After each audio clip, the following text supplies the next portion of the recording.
বুঝি বলো। তুমি তো এবার পেঁয়াজ করনি বললে। না আমি তো এবার পেঁয়াজ চাষ করিনি। এটাও তো আমাদেরই জমি না?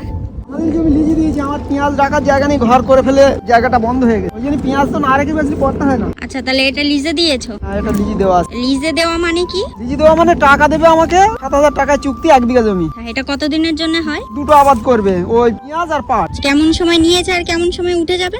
নিয়েছে অগ্রহায়ণ মাসে, ছাড়বে আষাঢ় মাসে শেষ হয়। মানে পাট হবে তারপরে ছাড়বে, তাই তো? পাট হবে তারপর ছাড়বে। এতে প্রচুর পরিমাণে সার দেওয়া থাকে পেঁয়াজে, এই পেঁয়াজের সারটা পাটটা ফ্রি হয়ে যাবে। এবার বুঝি আমাদের পেঁয়াজ কিনে খেতে হবে, তাই তো? ওটার মুখে কিনে নেবো, যাই 2 কুইন্টাল কিনে নেবো। আর ওই জমিটাতে যে পেঁয়াজ গুলো বসালে সেদিন কাঠ পেঁয়াজ কাঠ বললে, পেঁয়াজ খাওয়া চলবে।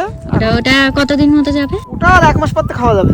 গাছ হয়ে গেছে এরকম বড় বড়, তো এরকম সুখসাগর হবে না, ওটা সব এরকম কালি হবে চারিদিকে। অন্যবার তুমি এখানে পেঁয়াজ চাষ করো না? হ্যাঁ, এটাই করি। ওখানে আছে, ওটাই করা হয়। ওইদিকেও রয়েছে? হ্যাঁ, ওধারে জমি আছে, লিজ দেওয়া আছে। আর ওপারে আমি এবারে সব মটর ফটর চাষ করা হয়েছে।